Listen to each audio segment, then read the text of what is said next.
So welcome to our group. This is called LIFEPLUS, which is Love is for Everyone. It's not the group started at USU. We kind of stole their name after they disbanded.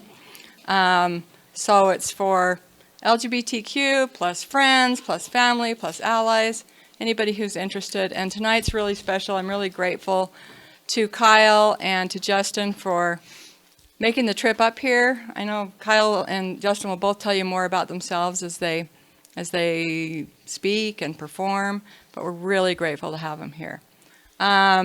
We are making a donation to the CVUU, which is Cache Valley Unitarian Universalists, who own this building. So if you have a few bucks, put them in the jar. Don't worry about it. If you don't, we'll be fine. Please help yourselves to food. And there'll be some cards going around to sign for our guest speakers. And if you want to join the group, look for us on Facebook and ask to request. And I will add you to the group. Then you'll know more about the activities. But there was a lot written about these guys on the event, if you read it.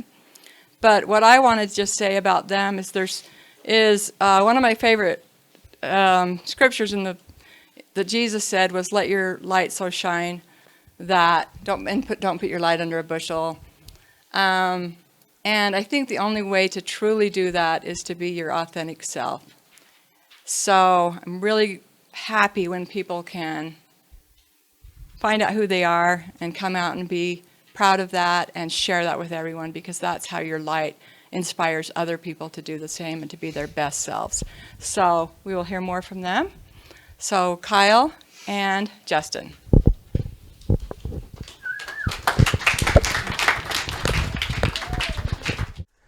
So this is a song I wrote called Scars, and it was originally a very rock and roll driven, almost like a Foo Fighters type of sound. We originally recorded it at Converse Rubber Track Studios in Brooklyn, me and my band, and then I was a guest speaker at a panel on suicide last year at Sundance, and one of the speakers, her name is Josie, she has this trans woman that has the word survivors tattooed on her arm, which is also a name of a song I'm going to play you. But I talked to her about her tattoos, and she told me that some of them were to cover up the scars left behind by her parents who had whipped her with a belt. And it really took me back. And I went back to the studio and just scrapped the old recording and started all over again, because I felt like the lyrics needed to be heard more in a more reverent way, I think. And so that's the version I'll play you tonight. The album I released in September, and in the music video, I released the video and the single on World Suicide Awareness Day. I've been through conversion therapy. I did it for about 2 years. Had a couple of suicide attempts, and it's a pretty real situation. And I am grateful to have had my music to kind of get me through all of that. It's kind of my journal in some ways. I stopped keeping my journal after my mission. I used to be LDS, and I had always regretted not keeping one, and then I listened to my own music, and it's almost like a time capsule. It's kind of the same thing. So here we go.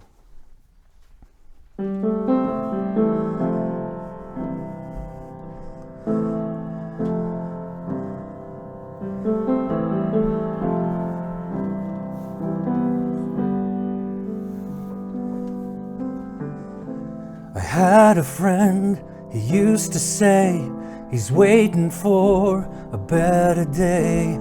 He watched the clock, and in dismay he saw his time just slip away. He never thought he'd live to tell he was in a living hell. Well, I'll show you mine if you will show me yours. I'm not talking dirty minds, I mean your scars. Yeah, the ones you keep from healing, the kind that keep from bleeding, all the secrets you've been keeping from the start. Let me see your scars.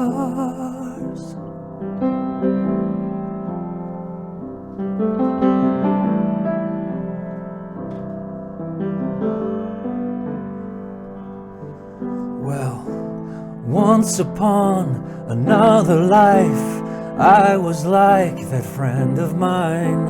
I couldn't see through the haze or past the nose on my face. I played the part, I told the line. It broke my heart and blew my mind.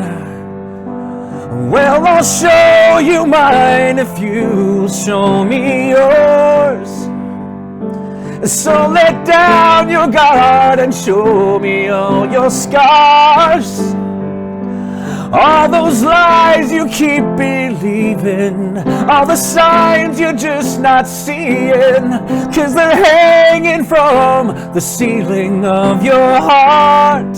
Let me see your scars and say goodbye to a life of regret in the times, yeah, the ones that you won't be forgetting applies to a life that you're reflecting. Yeah, they shook you till you wanted to give up, and they took almost everything that you're made of, and look, now you're the one that they're afraid of. Let me see your scars.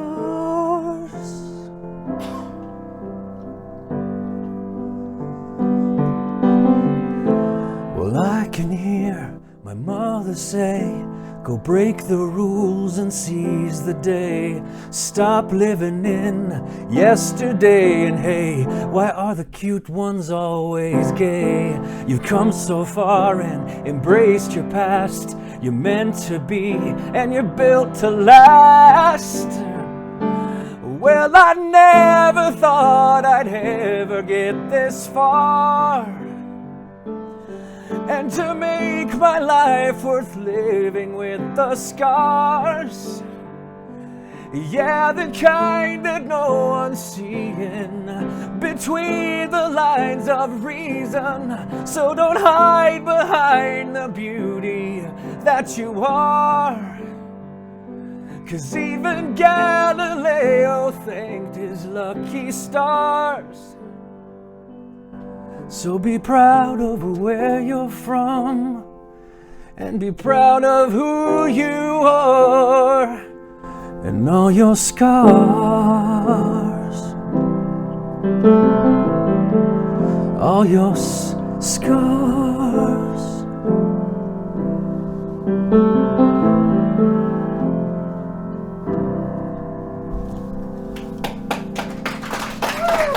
Thank you.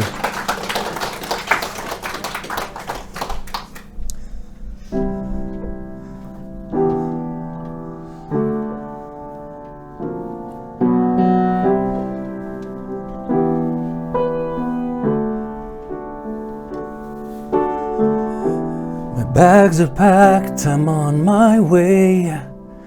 I'm searching for a new start. Forget about the words they say. They're done tearing me apart. It's time to find my wings and something to believe in. See what tomorrow brings. When the sun is shining in your eyes and the stars are falling from the sky, soar higher. We're survivors. All I ever want, the air I need. Here I feel alive, I'm breaking free. Soar higher. We're survivors. And out on the edge I crash and fall, and it only makes me stronger. Have no regrets, I'm standing tall. and I won't take it any longer. My new life has begun, and from this moment on I won't hide who I've become.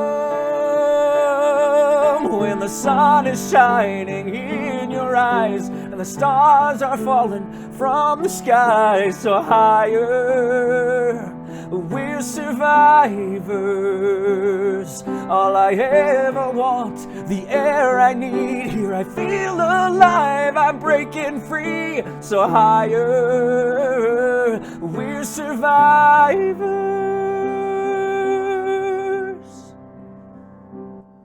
With no limits and no boundaries, you're indestructible. This is your moment.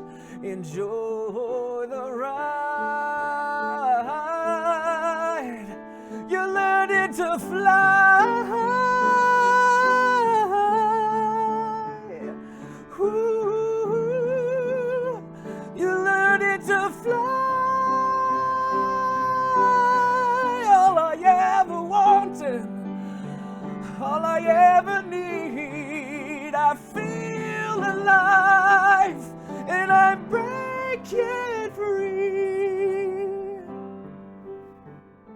We're survivors. We're survivors. We're survivors. We're survivors.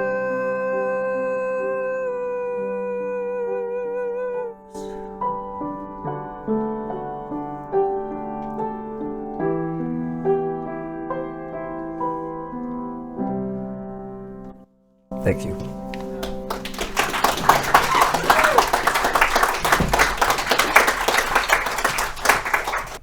Oh, just walk. Okay.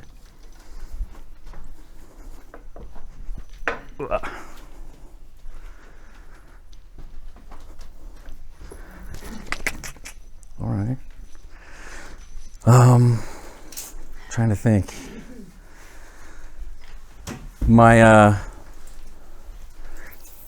I thought I initially had come out to my family in the midst of my conversion therapy. I went through 2 years with a one-on-one therapist at LDS Family Services, and then group therapy down near BYU, which my bishop had initially sent me to, saying that I had a disorder, same gender attraction, and it was an addiction or a condition that could be fixed.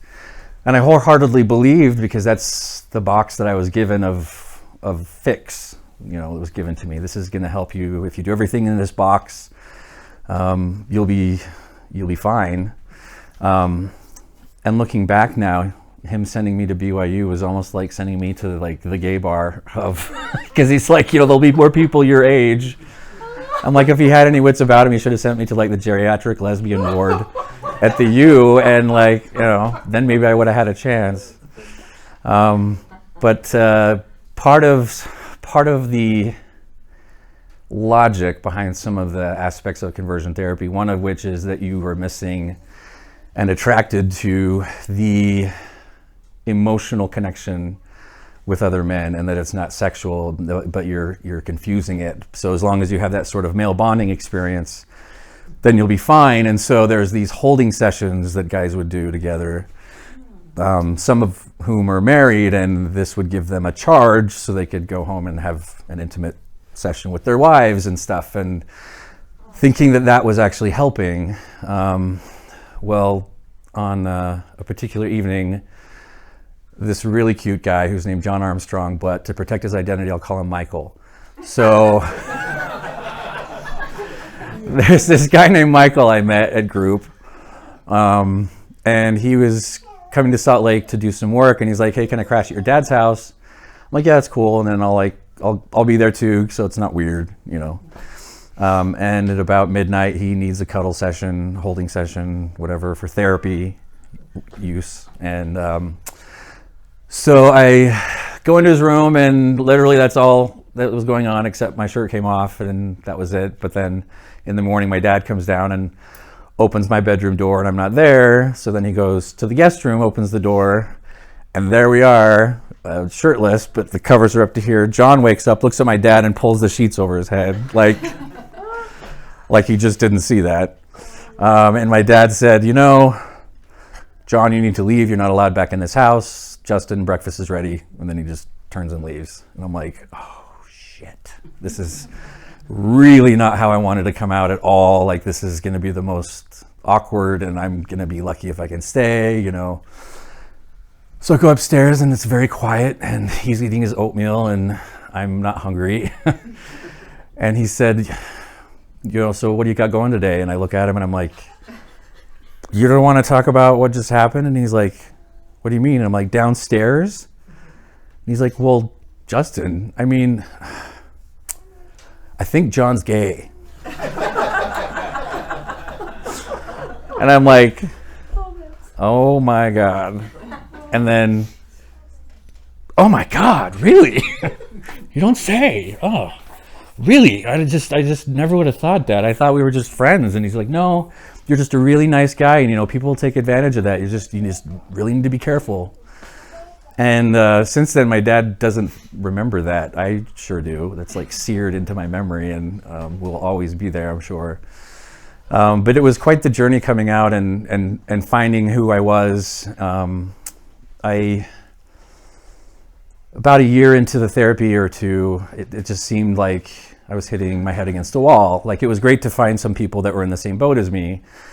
Didn't feel so alone anymore, and that was a huge thing. But then when you realize that the boat you're in is sinking along with everyone else, you don't need someone in the same boat. You need a different boat. And so I tried. I read all the books I needed to read, and was going to church and not watching R-rated movies, because apparently that contributed to it somehow. And finally decided to follow my heart, and I started dating a guy I met at the gym. And it was a bit all over the place, and not sure how to define what we were, who we were. But it was the first time I'd allowed myself to follow who I was and who I wanted to be.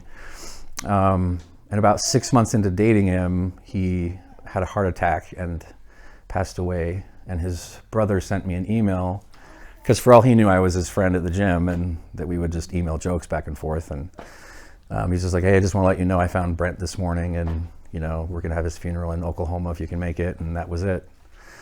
And I didn't go because his family really didn't know who I was, and they didn't know he was gay, and we hadn't really classified what we were.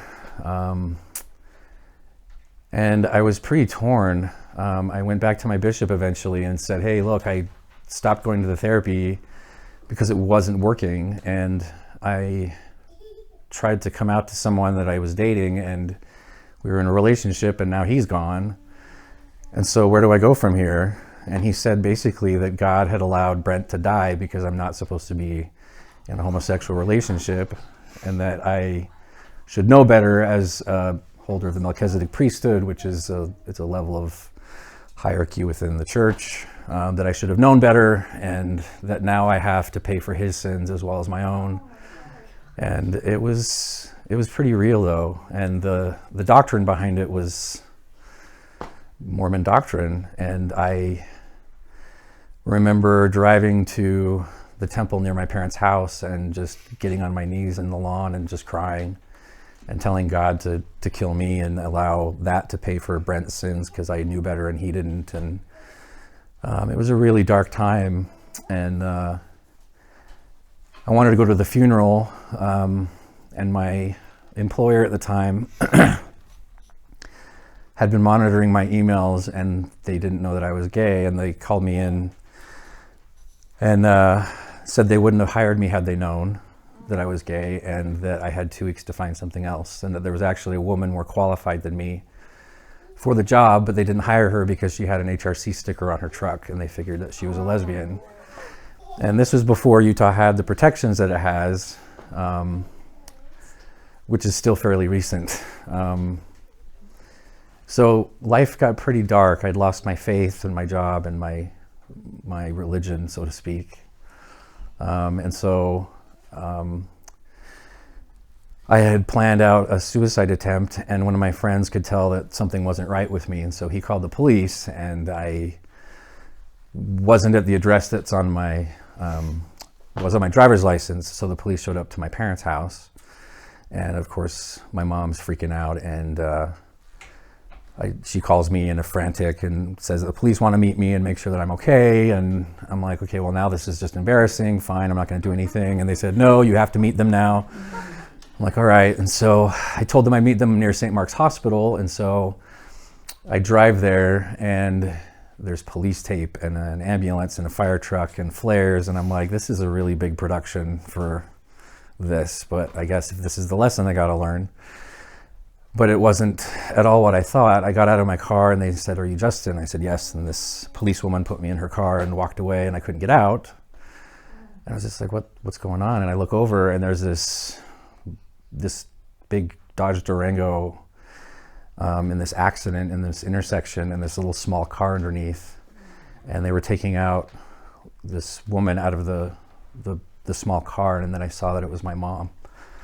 And she had followed the police to make sure that I was going to be okay and gotten in the accident. And I waited in the emergency room for a few hours, and she finally came out, and she had crutches and bruises and the marshmallow thing on her neck and all that. And she sat down next to me and cried and said that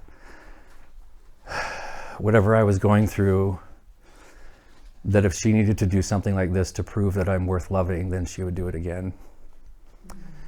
And that's the night that everything changed, when someone wasn't trying to rescue me, but they were standing with me and letting me know that I was okay the way I was and the way I am. And so that's kind of the message that's woven in and out of my music that I put in there, is this kind of the silver lining, and that even if there isn't one, you'd make one.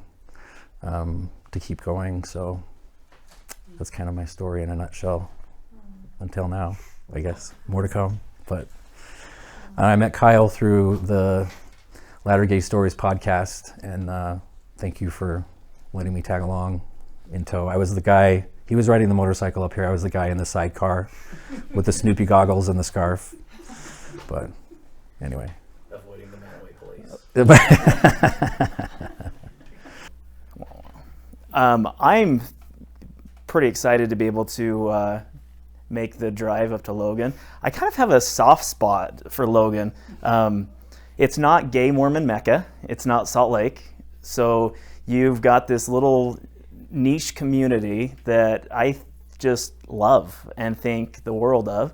And I continue to support and help, and know that there are resources on its way for the LGBT community up here in Logan. And when Carol and I mean, we've talked for months about doing a little fireside up here, and I have been eager to do it from the very beginning, because I want to see growth. I want to see what some other communities have, and some of the great things that exist in these other communities. I want to see Logan have that as well. So I'm thankful for the good crowd that we have here today, who are pushing the work forward.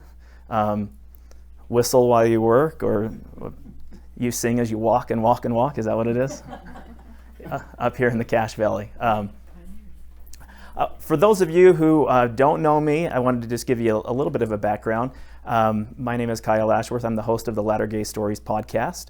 The Latter Gay Stories podcast is the longest running Mormon LGBT themed podcast in existence. We're in the 9th season this year. Now you'd think, well, who would want to listen to a Mormon gay themed podcast? About 30,000 people per episode. Oh. So it's pretty amazing the reach that the podcast gets, both in written form, in the audio version, and then also in a video version, where we broadcast all of the video episodes as well as our audio episodes. So it gives people an opportunity to understand this intersection between LGBT Street and LGBTQ, or LDS Street and LGBTQ Avenue, where they intersect and merge. And here in this community, especially here in the Cache Valley, those roads cross and they intersect quite frequently. And the creation of the podcast was to give people who are somewhere along the spectrum, someone who is identifying within the LGBTQ spectrum, an opportunity to share their story. And that's kind of how I fit into to this whole world as well. And I'll share my coming out story, but I really clung to those experiences of the LGBT community. I was closeted, I was married, didn't tell a soul. I was a product of every great Mormon message. Mission, marriage, and children will fix you. Do everything right, be righteous, hold priesthood callings, be a good husband, be a good father. All this will go away. I firmly believe that. Just over the hill, as Justin and I were driving in, is a little city of Brigham City, home of Boyd K. Packer. I rarely quote Boyd K. Packer because so much of what we talk about in terms of conversion therapy and the topic of homosexuality within Mormonism originated across the hill over in Brigham City, and the birthplace and home and probably living room of the Packer family. Between the Kimballs and the Packers, and the Oaks families, a lot of what we are combating today in this space originated from those three families. So there's an interesting layer of history that comes with that. So typically when I do speaking engagements, I have two topics that I speak on. The first is a talk that's entitled "What to Expect When You Weren't Expecting Homosexuality." And it's a good talk about coming out. It's designed for mostly youth or middle-aged young men or women who are just coming out, just experiencing what life is like on this side of the aisle. It's also great for parents who don't really understand this world, and they just hours, days, or weeks before found out that their child had come out to them and identified somewhere along the spectrum. So it's a good crash course for families like that, but it's also great for religious leaders, bishops, stake presidents, young women's leaders, young men's presidents who want to better understand what this world is like and to help minister. So what to expect when you weren't expecting homosexuality. The second one I like to teach is and talk about is securing your oxygen mask before helping other people. Now, if you've flown ever, the FAA requires that you as a passenger are adequately briefed about all the safety protocols in an airplane. And one of those protocols is when the smoke fills a cabin or when the oxygen levels are low, there will drop from the ceiling an oxygen mask, and you're supposed to secure your own oxygen mask before helping other people. And the idea behind that topic is that when we get into this space, it's important for us to first take care of ourselves. Now, if you have any background in Mormonism, that's contrary to pretty much everything we've ever been taught.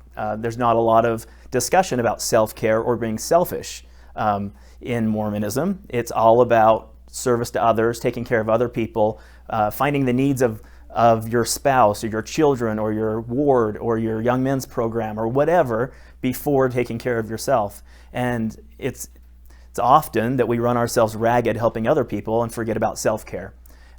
So secure your oxygen mask before helping other people is a discussion about getting yourself into a great spot where you can thrive, not just survive, but in this world, on this side of the aisle, I want people to thrive. I want them to be happy and healthy and know that there will always be someone on row 1 or 39 or 17 that needs our help. But the guy that's sitting there, you or the woman with the oxygen mask that is struggling, trying to help everyone else, is the one that's the most important in that airplane. And I'll kind of tie that in a little bit with my coming out story. So I thought when I come to Logan, which one should I teach? What to expect or the oxygen mask? And I wavered back and forth even up until Brigham City. Then we got on a tangent about the Packers, and we're not the Green Bay ones. I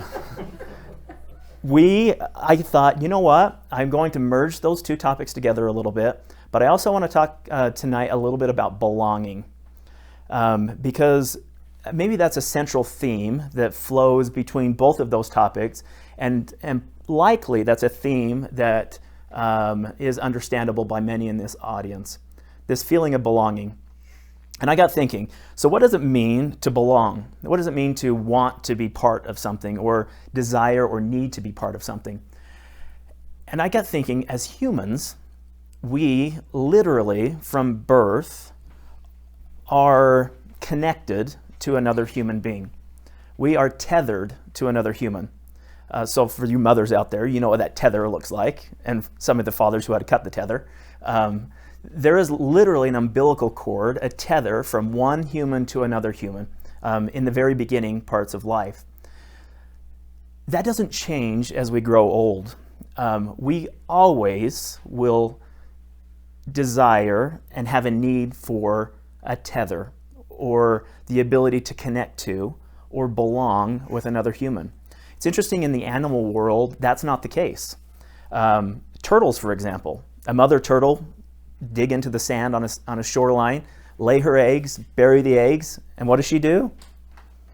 She's off like a deadbeat dad. She is not there to pay child support, and off she goes. Those eggs hatch, the turtle crawls out, heads to the ocean, and lives its life singularly, on its own, finds its own food, manages its own experience, and off it goes without help from its mother. There are other animals in the animal kingdom that are similar to that. Birds, there are birds that are in that same category. Insects, reptiles, those snakes, they all fall into that category of love them but leave them, and off you go. Humans are completely different. If we were to have a brand new baby and abandon it after birth, that baby would pass, because that baby requires constant attention all the way to the point where they become self-sufficient, and then can continue doing that on their own. So I thought of this concept of belonging in these terms of, it's important for each of us in all of our own experiences to belong to someone and belong to something. And the interesting part, as Justin and I were driving and talking about this, is how contrary that idea is to a religious aspect of celibacy, where the greatest way to overcome this trial of homosexuality or your struggle with same-sex attraction is to be celibate and to distance yourself from other people and to provide this level of disconnection so you won't fall into temptation or any of the other great and marvelous things that we're foretold about people like us. So that's really difficult, because it's also very contrary to even things like the proclamation to the world, which talks about building families and creating relationships and finding love, which then is so polar opposite from the idea of celibacy. So as humans, we desire to love and be loved. That's the important part of the human connection. That's why we choose to belong. So that, in a roundabout way, leads me really to the point where my story kind of comes in. I always knew I was gay. So for many of you who are in this audience who identify on the spectrum, or family members of someone that you know who does, we often from a very young age knew that we were different. And I will start many of my podcast episodes that way. At what point did you realize that you were different? And to be asked that question, many of us have that ability to remember back to when I was 6, when I had this first memory, or when I was 12, when all my friends were commenting and interested in this, and I was commenting and interested, well, I wasn't commenting, but I was interested in something completely different. So we all recognize that point in our life where we knew that we were different, and there was something different about us. But because of society, because of culture, because of an inability to discuss really hard things, especially if they surround themselves with what Mormondom likes to call taboo, we just hide this stuff under the rug. We brush it away. We, as Justin talked about earlier, he's gay, my boyfriend's gay, but I'm not. That whole idea that we just won't acknowledge the elephant in the room. And I was guilty of that for so many years. I remained uber closeted. I studied everything when it comes to this topic with religion. Very active. LDS, I grew up in the church. Not a really active family though. We spent far more time camping on Sundays because that's what we're to build family relationships. We have to do that on Friday, Saturday, and Sunday, which I didn't complain a lot. But I served a mission. I was the only really active member of my family. My uncle and I were the only two that served missions. I was the only missionary on my father's side of the family that ever served. So, I mean, we had these levels of inactivity in my family a lot, but I really, knowing that I was gay, knowing that what President Kimball had said about that what I was akin to murder, a murderer, that stuff scared me to death. How could I ever succumb to this? How could I ever become who and what the miracle of forgiveness told me I was without trying everything? So I studied it all. Unfortunately for me, I have a photographic memory. So everything I read, I just recalled over and over and over again. And just these words from pamphlets and manuals and conference talks and all these things really weighed heavy. So I took all this baggage with me everywhere I went. And you do everything possible to not give off the glow that could be gay. Only one time in my whole growing up was I ever asked if I was from a college roommate. Scared me to death.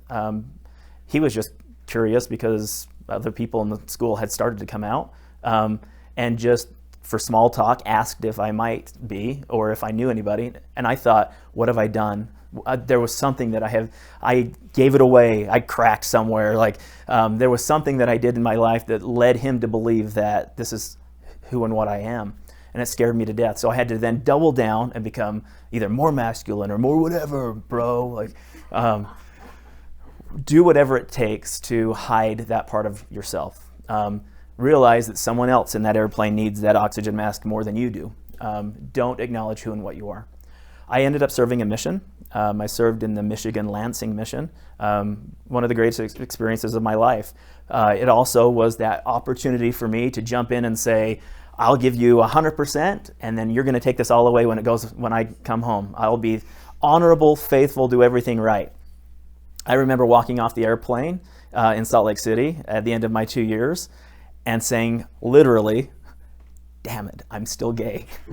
And then I thought, 2 sins now. I've sworn, and I'm still this way. But then going back to everything you study and learn and research, wait, it's mission, then it's marriage, and then it's children. I'm only 33% there. I've only served my mission. So I end up going, I move away from home, took a job, and on purpose didn't meet the singles ward, didn't meet the bishop, didn't meet the anybody's, because I was really worried about getting married. I knew I was gay. I knew the remedy could be getting married, but I was really scared to enter into that because of the inauthenticity of that experience. So I, for 2 months, was 100% successful in avoiding the singles ward bishop.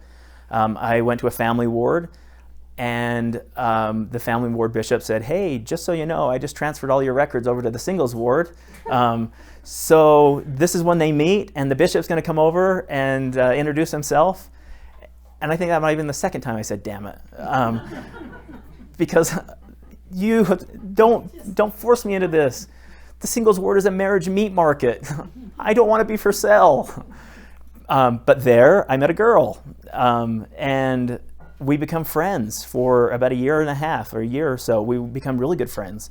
And I realized that if I could ever make this work, she probably was the one. I didn't get married because I wanted to fix myself. I didn't get married because I needed to use her as a pawn to fulfill Mission Impossible 2 and 3. But there really was a connection there. There was a connection there, enough so that I thought if anyone was going to help me make this work, it was her. And so I got married. Vernal Temple marriage. I was absolutely a singles word special. I and about 9 other couples paroled at the same time. So we all got out of the singles ward, pretty much closed the thing down, because our bishop apparently was highly effective in intermingling the saints. So in that little ward, we were able to marry off a bunch. Ironically, I wasn't the only one who was gay.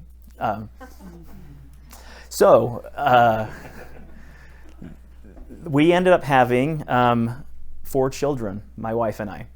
And I recall after every child, we had 3 pregnancies. I have a set of twins. So 3 different occasions, looking at this little baby and saying to myself, you're the one. You're the one that's finally going to make this all go away.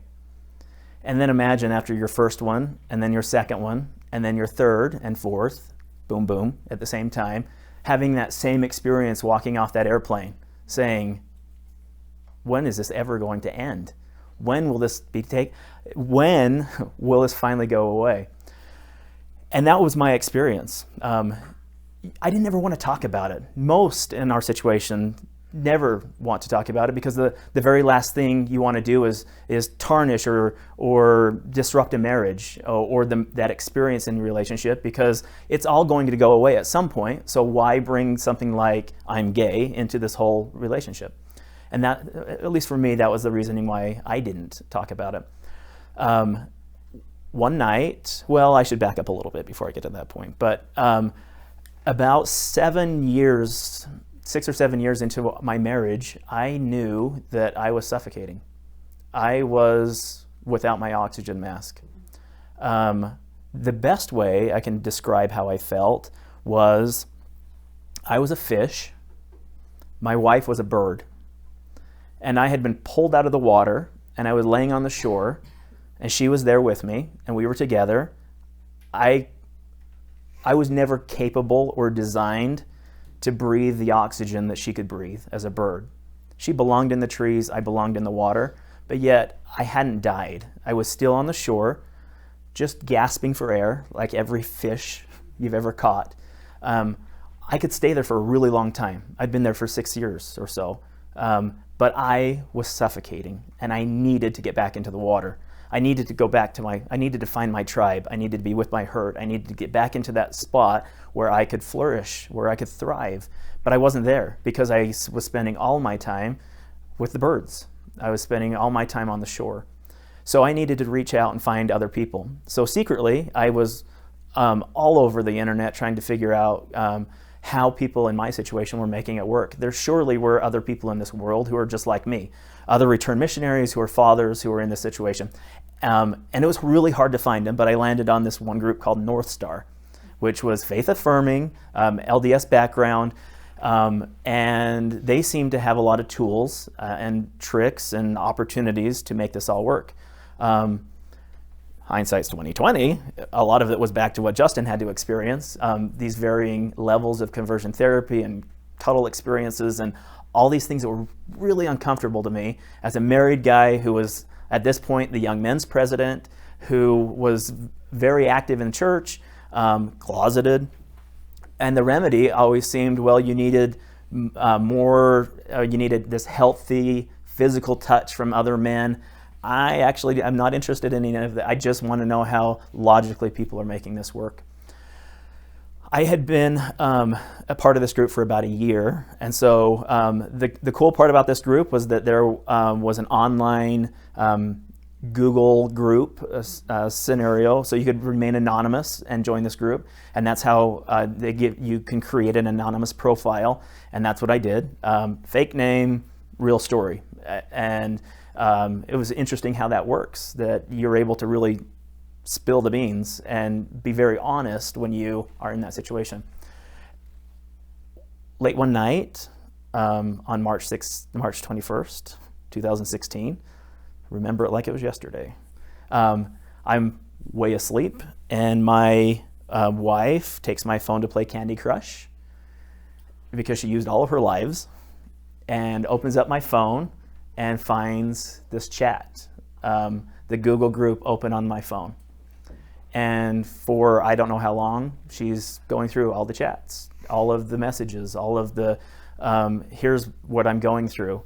And somewhere at 1 or 2 in the morning, she wakes me up, light, phone in my face. Do we have something we need to talk about? And that was my coming out experience. That was my opportunity to acknowledge who and what I was, which was really difficult, especially to somebody that you were trying to protect from this. That everyone, her included, my children, my employees, my clients, my universe, in my world were all collateral damage. Because if they knew who and what I was, why would anyone want to do business with me? Why would she want to be married to me? Why would my children want to go to school and say, this is my dad, when all of this was part of my baggage? So all of that happened at 1:30 in the morning. And our twins were 9 months old. So they were really young. I think they were around 9 months old, somewhere in there. They were really, really young. So I remember in the middle of that, waking up, doing a feeding, change, and then back to discussion. And we were really exhausted in the morning. But we talked until the sun came up and just went over as much as we could in this topic. It was tough, but it was all on the table. And the important part was that if ever I felt unconditional love, it was in those moments when she understood. Fortunately for me, I wasn't promiscuous. I wasn't out doing the things that typically follow people that follow this path. But it was sweet, and it was difficult at the same time in terms of how that affected our relationship. So where does that fall into this idea of belonging? Ultimately, we decided to divorce, which was, again, one of the hardest things. Not because we hated each other, not because we despised the idea of ever trying to make a mixed orientation marriage work, but the important part was that we both desired to love and be loved. And I couldn't give her 100%. I couldn't be what she needed. Likewise, she wasn't able to do the things that have that aspect or dynamic in the relationship that fulfilled what I needed. I was a fish, she was a bird. And although there were times that we could meet on the shore, long-term survivability for us was just impossible. And it was easy for us to both get into this mindset, into this space where we said, no, I will make this work. I'll do whatever it takes. I'll contort. I'll change. I will do whatever it takes. I will accept you exactly as you are, because that's what a marriage is like. That's what the important part of a relationship is. But the reality, again, was we were two totally different people. And fast forward through a lot of experiences. We divorced amicably. We're probably better friends now than we ever were married, which is really fortunate. But the interesting part about this, I just thought of this, and maybe I'll share it, but I remember my wife sending me a text, she's still kind of my wife, right? She sent me a text about one of the dates that she went on, and she said, maybe I should tell you the story too. I wasn't the only gay guy she dated. The 4 before me all came out. So she pretty much is a walking gaydar, and she is not the best when it comes to choosing straight men as lifelong compatible partners. So she had sent me a text after she went on this date, and she said, something to the effect of, I finally realized why you needed to divorce me. I just got kissed by a straight guy. She finally, for the first time in her life, was able to feel that connection. And she now realized why I had to feel that connection as well. And I mean, likewise, like when I kissed a guy for the first time too, I'm like, oh my gosh, yep, I'm gay for sure. Like, I totally get it. And so it was just this interesting way of making those connections, of that feeling of belonging. I had finally found my herd. I was back. Not that I ever roamed with the fishes before, but I was in that space where I could breathe, and I was able to function the way that I was created.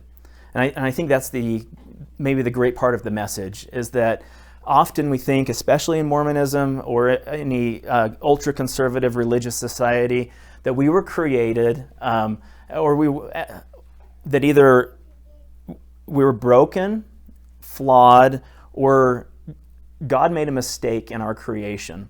And none of those are true. When you are able to immerse yourself in a world that was made just for you, it's amazing how much we can do and how much we can accomplish and how well we thrive. Although the world was filled full of oxygen, I wasn't created to process that on land.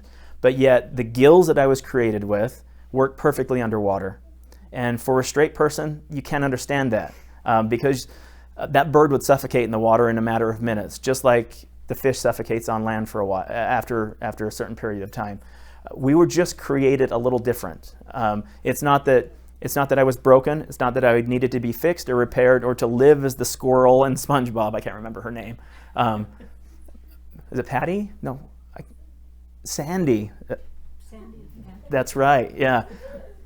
So for some people, you can be Sandy, and you can breathe underwater with an oxygen tank and a mask, and maybe that should be like the other part of the speech when you live underwater with other people, and maybe that's an entrance into how mixed orientation marriages can work. But for me, I needed to be whole and authentic, and I needed to love and be loved, and I needed to feel that sense of belonging, because the human connection is really powerful. And the human connection is exactly why we're here today, and it's exactly why we come out. It's exactly why I run a podcast that takes a lot of extra, it takes all the time that I have, all the extra free time in the world, because I believe those stories are important, and I want people to understand that they aren't broken, that they aren't alone, and that their best days are ahead.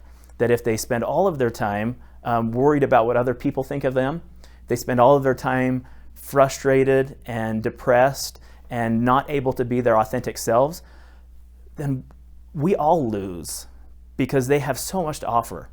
I remember telling a bishop this. He said, well, it's really difficult for me to understand how the LGBT person fits within this whole scheme, this whole plan of salvation. And I said, well, you're not the only one. President Ballard himself said, I believe at BYU in 2017, November 2017, he said, I believe there's a place for the LGBT people in the kingdom, but I don't know where that place is. Well, there's a place for Hitler, and there's a place for all kinds of other people in the whole scheme of things, but we've defined that for Mormondom, but we still can't find a spot for the LGBT community. It's mind-boggling to me.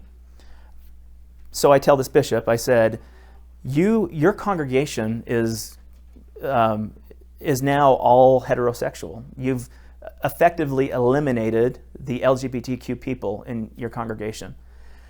If I were you, I would stop telling your people to pray the gay away and start telling them to pray the gays to stay. Mm-hmm. We need LGBT people in our congregations. We need LGBT people in our society. We don't need them outside of public service. We don't need them. It is okay to take them out in public. It is okay to invite them to Christmas dinner. It's okay to invite them and their partners to dinner, as some apostles don't believe is necessary or effective. But the LGBT community, we're beautiful, and we have something to offer. Both our religious communities and our families. And that is part of that belonging, and that's why we do what we do. So if we take nothing of this, or whatever we take from experiences like this, and Justin's story and my story, or your individual stories, just know that man isn't made to be alone, that we all require a tether and that tether should remain intact, remain there from birth to death. And I'm not saying a premature death. That's what I think we all are trying to avoid. When we lose our sense of community, when we lose that tether, when we lose that connection, we start losing people in our community. And that is frightening. And that's what we have to avoid. But again, it's just a kind of a 30,000 foot view of a little bit of my story. I really wanted to take this opportunity tonight because we do have polar opposite stories, Justin and I, but give you as an audience an opportunity to open it up to a little bit of a Q&A, to ask us some questions. And Justin has committed, so we're somewhat open to that. No, I will say, in my world at least, I am an open book. So if you have a question, I'm 100% willing to answer it, even if you think it's awkward or there's an odd boundary. I don't care. I am much more excited about answering questions that people have than dancing around topics, especially if they're hard. So if you guys are all open to it, we can have a little Q&A. Does that sound all right? Yeah. All right, we'll do it.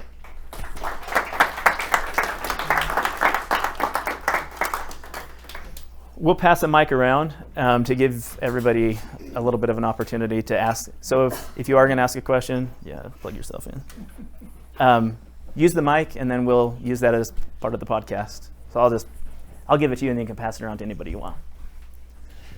I was just wondering how you explained to your children the situation when you got divorced and how old they are. Okay, so I've now been divorced for about 3.5 years, I think-ish. So we initially didn't tell our kids. We told our kids obviously we were getting divorced, and because it was really amicable, there wasn't a lot of heartache around that. It's interesting how children react to topics like this. They just want to know that they're secured and that they are loved, and that someone will be there to take care of their needs. The point where I had to come out to my kids, because they were so young, my oldest at that point was, I think 5 or 6. And then my girls, the twins, were a year or 2 old, so they were still pretty young. We told them, funny story. Sorry, you stand up here as a placeholder now. It's totally fine. I like stories. Long story, or short story long, I was dating a guy. We had been dating for about 4 months, and finally decided that it was about time for him to meet the kids. And they had no idea why mom and dad had gotten divorced. But the reason why I finally realized it was time to come out was our family had planned a family vacation. My girls were my little chicken farmers, and they sold eggs to pay for a Disneyland trip. If anybody's ever raised chickens and went to Disneyland, you know that chicken eggs will never subsidize or never pay for a Disneyland trip. So I had subsidized this Disneyland trip, and my ex-wife had said, now that you're dating, are you going to bring your boyfriend with us on our family vacation? It's odd that I'm vacationing with my ex-wife, but like I said, we're really amicable and good friends. But she proposed that question, and she's like, are you going to bring Kevin with us? And I had to think about that for a second. He's part of my life. The kids had not yet met him, but there was stuff going on. And so I sat the kids down and said, Dad's dating. I'm dating a guy. His name is Kevin. And the first question my kids asked, is he a minion? Well, the ice was broke. I let them know that Kevin was not a minion, and off we went. And it was just business as usual. And so that's how my kids found out. Over time, we had, my ex-wife, Jamie, and I had a mutual friend who was gay who ended up getting married. We had them at our home a lot, so the kids could see that dynamic. They could see that boys could kiss boys, and that was okay, and girls can kiss girls, and that was okay.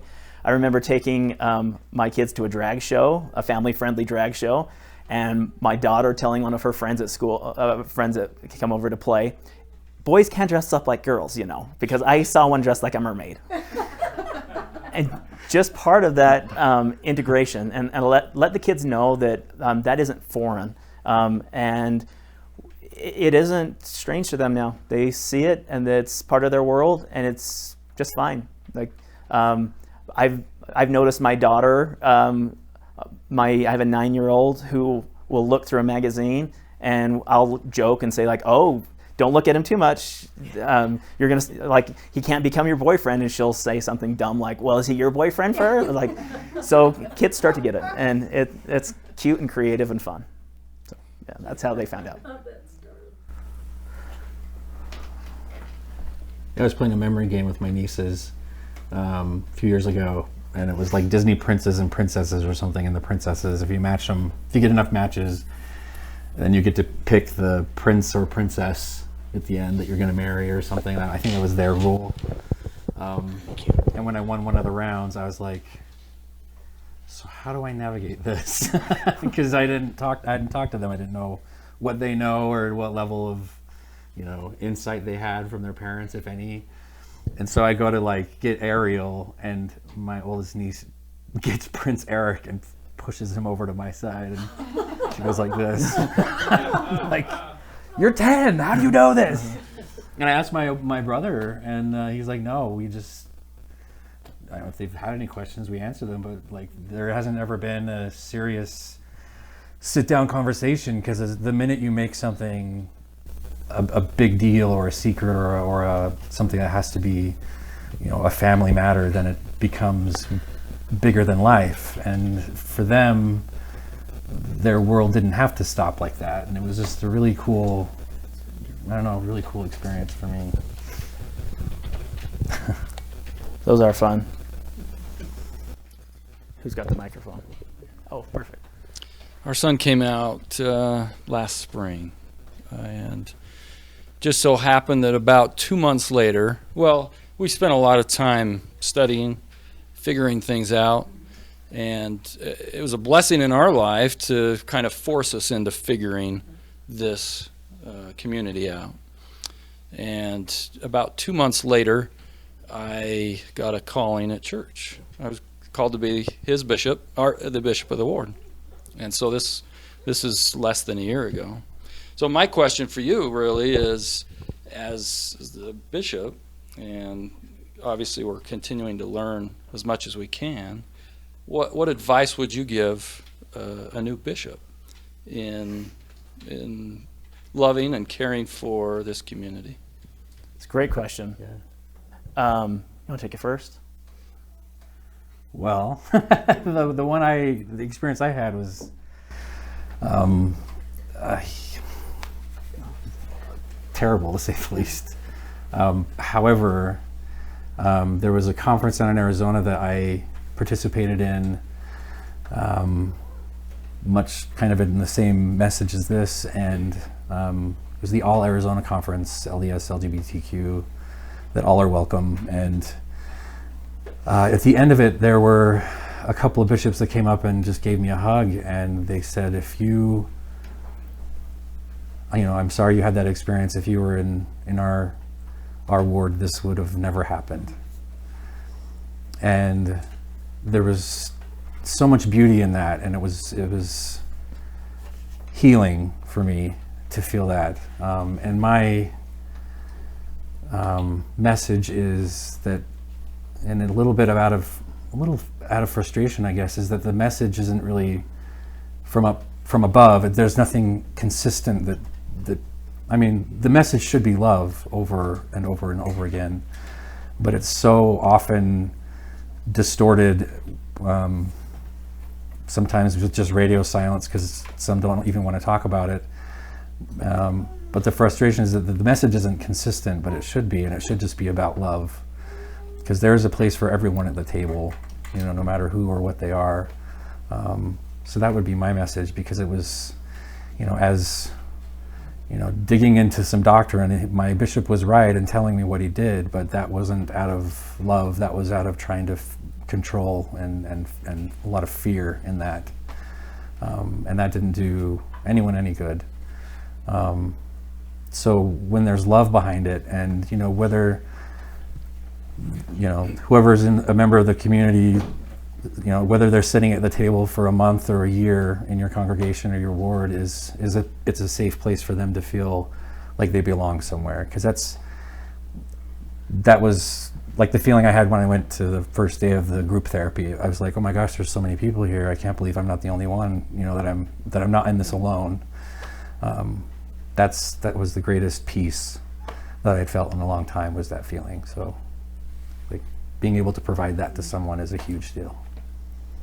Prior to me taking over the podcast, I was Affirmation, the president of the 5-state region for Affirmation. So I covered Utah, Arizona, Idaho, Colorado, California. Is that all 5? This western region. And my main goal was to try to attack as many bishops, stake presidents, and general authorities as possible. And parents along the way. Attack. Yeah, I say that because it was like, here comes the gay agenda. Because here's where the struggle comes in, and I'm sure you could probably testify to this. When it comes to this topic, most of us in this room weren't interested until someone we know or knew or ourselves become intimately involved with this topic. We brush it under the rug, set it aside, and I'm not saying this is the fault. This is just humanity. We become uninterested in things that are not interesting to us, and it just doesn't exist. So I wanted to try to figure out how, as president of the Intermountain Region of Affirmation, which is a support group for LGBT people, how is it that we reach those parents before they know that they need it? How do I get into the offices of bishops to say, if we are very conservative, and say 5% of your congregations who identify as LGBT, with a ward of 400, that means 20 people in your congregation are somewhere on the spectrum. How is it that I can get into that office and convince a bishop that he needs to pay attention to 20 in his flock? And that was really hard.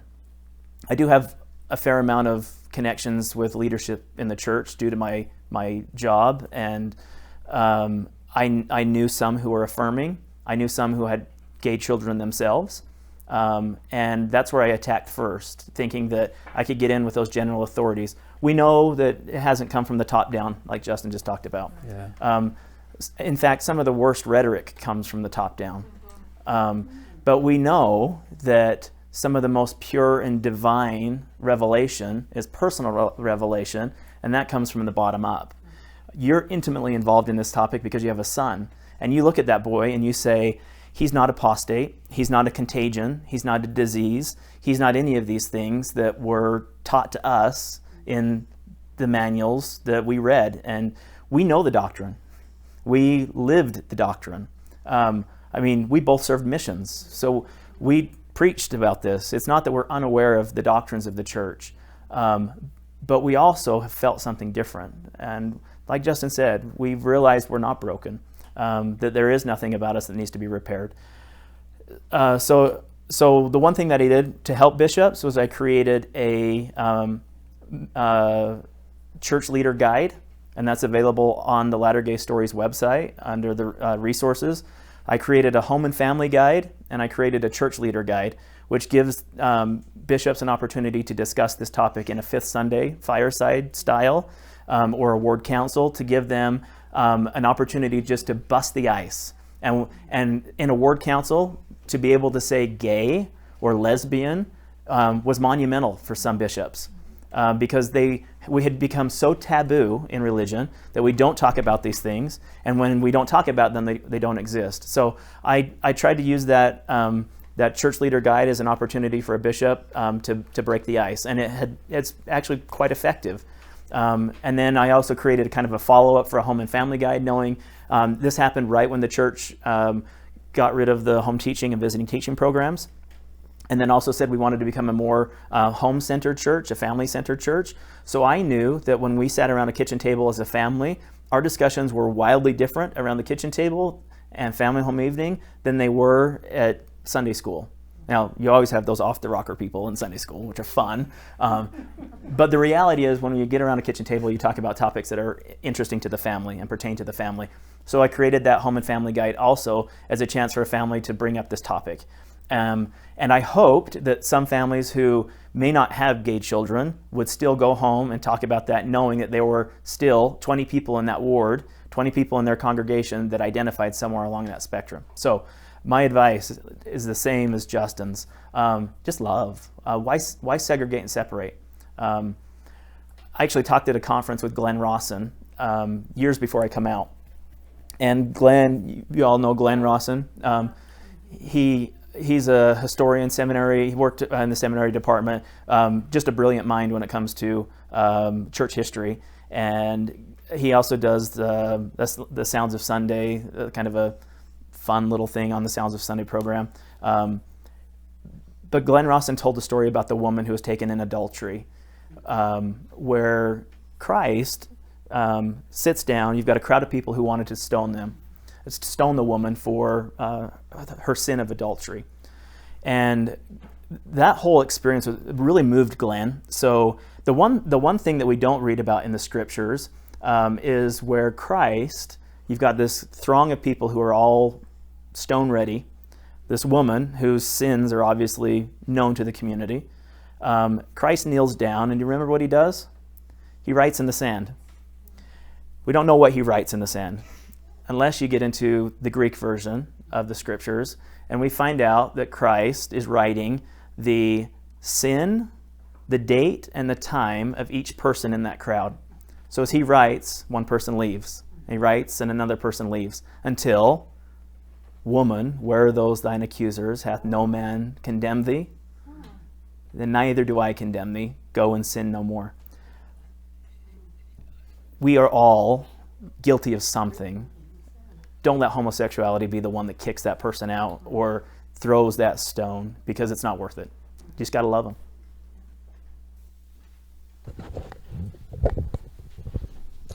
I just want to add to that a little bit for your question. The worst thing a bishop can do is to pass judgment. I know that you are in a judgment office. You know, you're a judge for God. The best thing that you can do for an LGBT person who's coming to a bishop as an authority is to love. Don't accuse them. Don't lecture them about what is wrong and what God expects or what the church expects. Just give them love. You know what they really want? They want a hug. They want a hug from the leader that says, it's okay, we will get through this together. And you still belong. And you still belong. Right. You know, and you're not accusing them and saying that what they're going through is bad. You can acknowledge and say, you know, I don't know what you're going through. Help me understand. Let them open up to you, but do it with just love, with not a single ounce of accusation, of judging, because that's what they're coming to you for. They want to know that they're accepted. And yeah, it might not be within the guidelines of the church, but God is the only judge. He is the one who is our ultimate judge. And you are just supposed to be those hands that are giving that love back to that person. So that would be my advice. I love what Justin and Kyle said, but I really think as a bishop, you need to know that just give love and listen to them and just let them know that you love them, that you're here for them, and we will work through this together. Because guess what?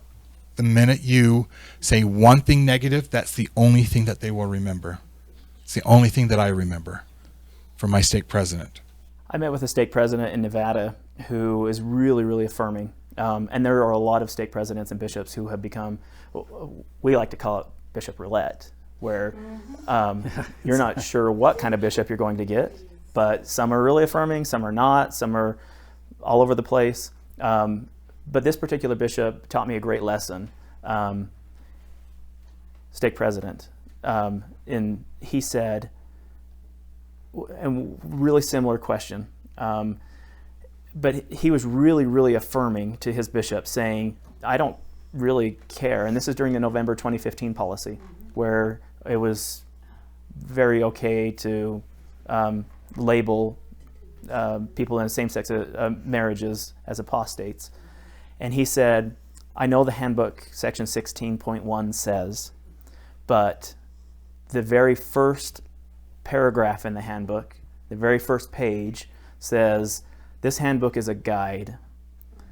However, allow the Spirit to direct. And he pointed that out, and I thought, that's really interesting, because the handbook is a guide, but the handbook prefaces, the very first page of the handbook says, use the Spirit as a guide. And I'm sure as parents, that Spirit's whispered something slightly different to you than what the manual says. Pay attention to the Spirit. Live by that personal revelation. And I think you'll do fine as a bishop in this space. Thank you for coming too. Yeah. I'd like to ask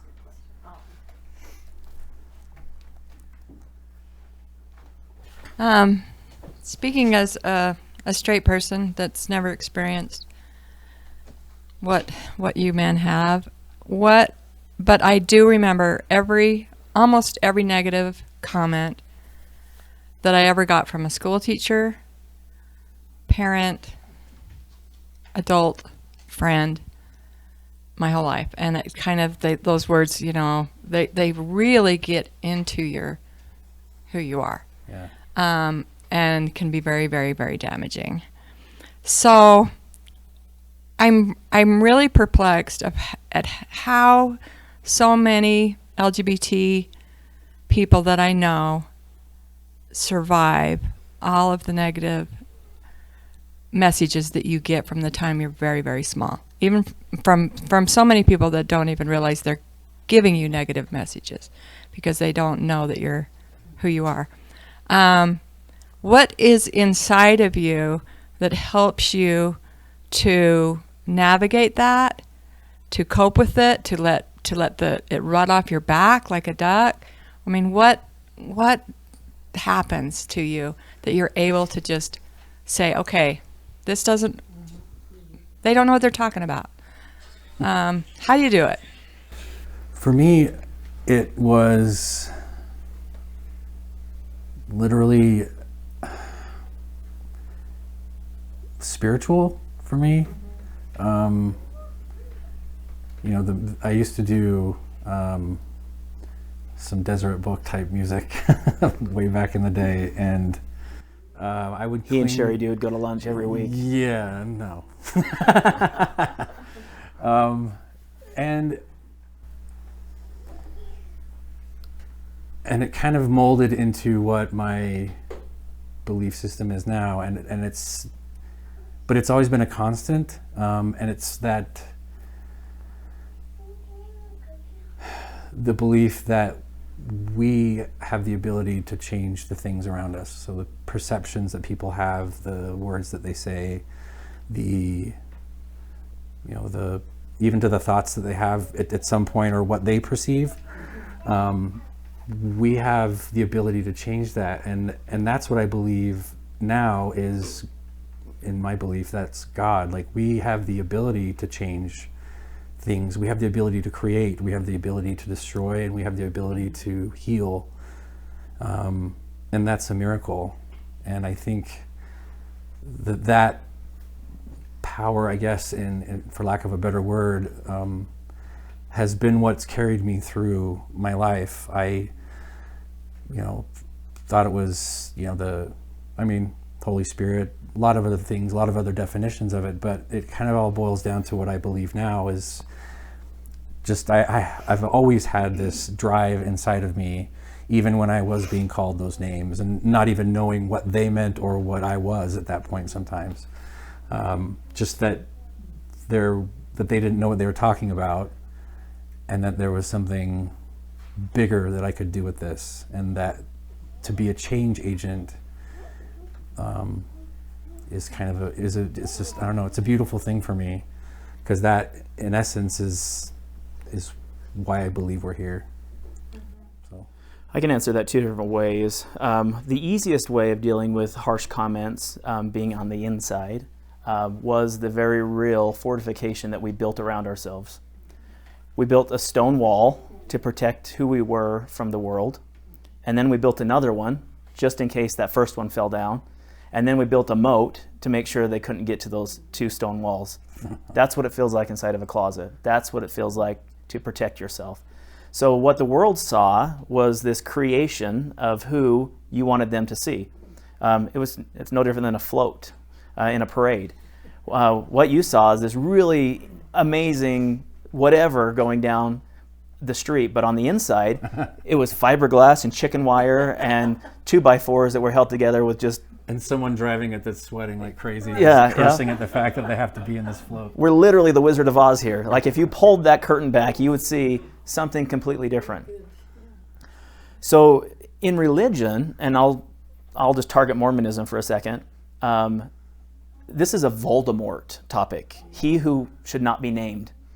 So in Mormonism, we created this phrase called same-sex attraction and said, do you suffer from same-sex attraction or are you gay? That's on the missionary application. And I always said, well, what's the difference between the two?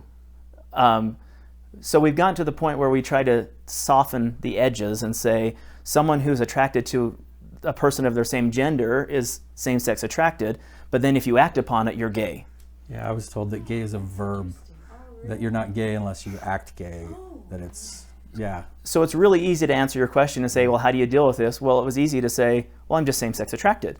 I'm not gay. So I'm not like all the other people. I'm not like what Kimball said or Packer said or Oak said of me because I'm not that. We have created this idea that there are two separate experiences, and the reality is we're not. We're still the same. Like I'm same-sex attracted and you're just straight sex attracted? Is that the correct clinical term for the rest of you? Yeah. I mean, like, that's kind of what blows my mind now, but at the time it made so much sense and I don't know why. Which is like conversion therapy. I would love to take all you straight people in the audience and put you through a conversion therapy program and see if I can make you gay. Actually, Yeah. that's the thing that finally my dad, just the light went off for him, or light went on. He just, wow, I think I realize it now. Like if someone were to put me through therapy to force me to like another guy, it just isn't gonna work. And I'm like, and that's but yeah. Hello. there you go now. And that's a Pretty tough part. easy. That's the difficult part about conversion therapy. And we could talk a little bit about the ban finally that we have a rule against conversion therapy in Utah. But maybe this goes back to your question about being a bishop. Justin is the poster child for conversion therapy in Utah. He's really been at the forefront of this for a really long time, pushing this through and using his story. I've advocated through the podcast and other channels that Utah has a very interesting dynamic. There are two forms of conversion therapy that exist. The one was from LDS Family Services, where we pushed him into a therapy session and said, we're going to use this program to change your sexuality. The second is in the bishop's office, where the bishop says, well, if you first, where are you sinning? What have you done in your life that led you to this point? If you'll pray more, this will go away. If you attend the temple more often, if you get married, you'll have other things in your world to worry about. Those are other forms of conversion therapy that aren't covered under this bill, that are part of this religious umbrella. And it's a difficult part of our culture here, but it's real. And that's the other part that I wanted to teach bishops and help them understand is that make no promises.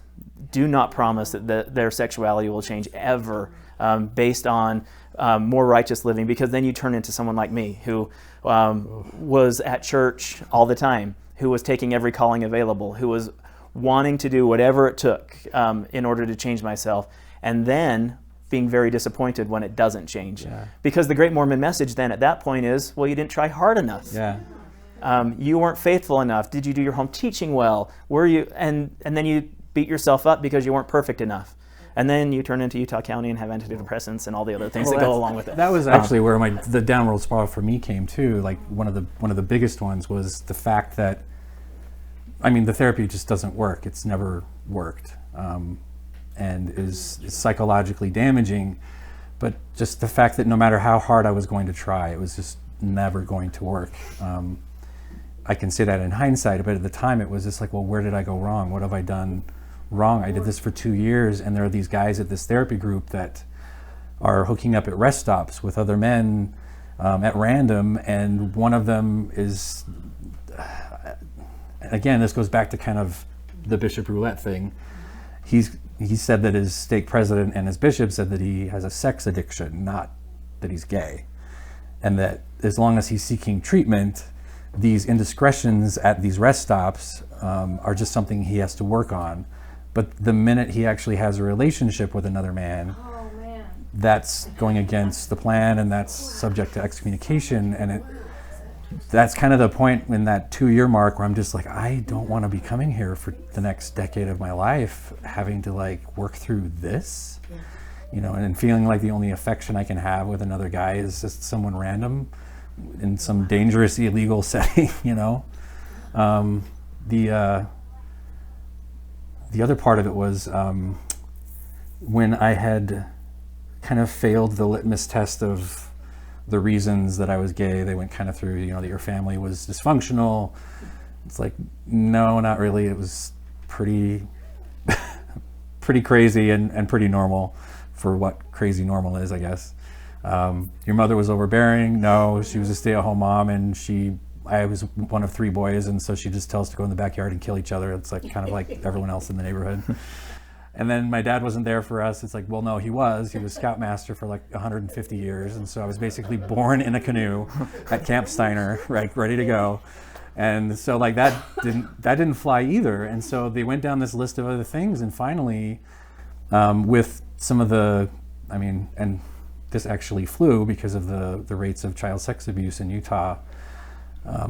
It was proposed that I had been molested as a child, and I just didn't remember because it was so awful. And so that's what we ran with for months. And so that's the treatment that I was going under, taking medication for PTSD for something that actually never happened. And so I was told to come out to my family as a victim of child sex abuse instead of that I was gay. And so in a consequence of that, my family, some of my family members and I went around trying to find who could have done this to me. And then on the flip side, if we would have, you know, pointed the finger at someone, what would have happened to them? Would have ruined their life. Right. Yep. So just going down this rabbit hole of, you know, trying to figure out what has caused you to be gay or have this attraction just spirals down into these really dark places of just nothing. I mean, it just doesn't work. Let me tell you what went wrong. And I look at this as a pie chart. All the reasons why we're gay. Didn't read our scriptures enough, didn't pray enough, didn't attend the temple enough, was born. That was the whole pie. That's what went wrong. We were just born. Yeah, we were just born. Yeah. And oh God, my mom called when I finally told my mom, I guess, okay, I don't know. You might have to edit this. When my mom told my grandmother, well, my mom first told me not to tell my grandmother because she's too old, she can't handle it, she'll have a heart attack. Well, then as soon as we're off the phone, my mom calls my grandma, and she's crying, and my grandma said, what, did Justin finally come out? And my mom was like, what? And my grandmother, my mom's a foster kid, and my grandmother had fostered about 50 kids throughout her life. And my grandmother told my mom, you know, it's just, once you see so many kids, you just know, and you know by the age of 3 whether they're going to be gay or not. Really, you can have this feeling. And then my grandma said to my mother, and besides, didn't Justin like throw up a lot on your breasts when you were trying to breastfeed him? And my mom relays this back to me, and I'm like, that was an allergy. That didn't have anything to do with attraction at all, Mom. That's very Oedipus driven. Yeah, no, not. I have no stories that match that. Let's try to throw some more darts at this dartboard about why I'm gay. My mom did send me a picture of me and my sister and brothers at the Hogle Zoo next to the water fountain, the lion water fountain. And I was doing something weird in a crop top, mesh, black shirt. And she's like, I should have known then. Yeah.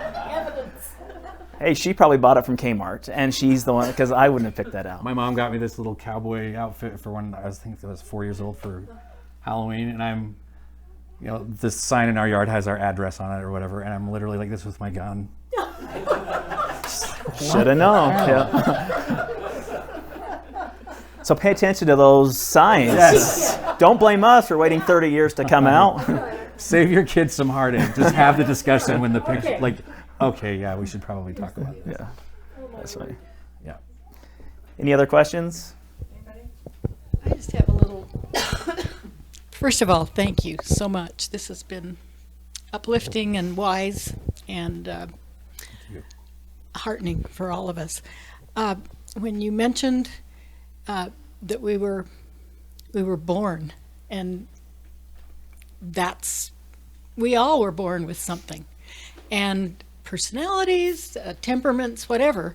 But I'm remembering that in the LDS temple ceremony, and it's been years, but there is the statement that everything that was created, the plants, the animals, the birds, the fish, were created to fulfill the measure of their creation. And that, when I went to the temple last, that just hit me, and I thought, amen. You were created to fulfill the measurement of your creation. The measure of your creation. We all were. And to believe contrary is to believe that God makes mistakes. Exactly. And that's outside of Mormon doctrine as well. Absolutely.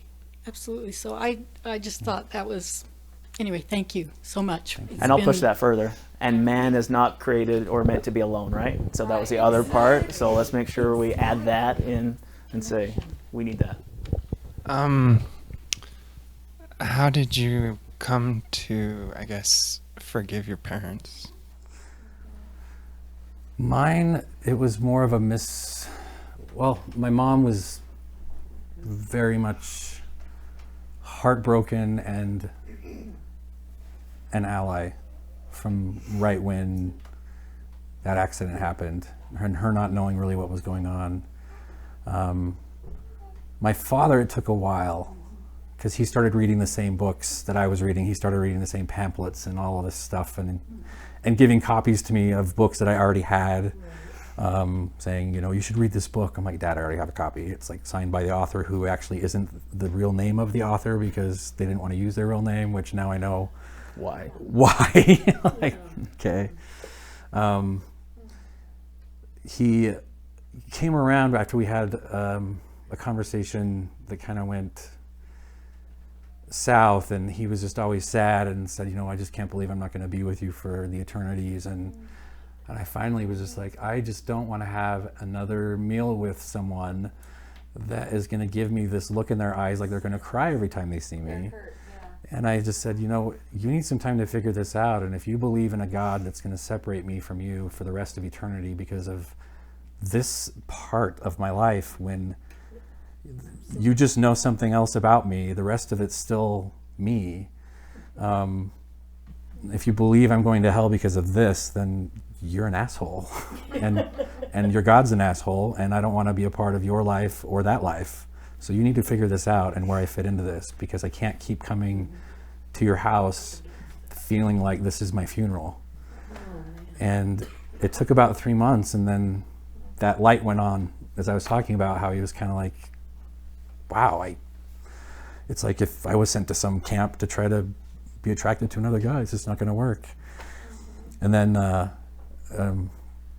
when I was dating someone that I was hopefully going to spend the rest of my life with, didn't happen though, but I was telling my dad, we might get married, and my dad's like, whoa, wait.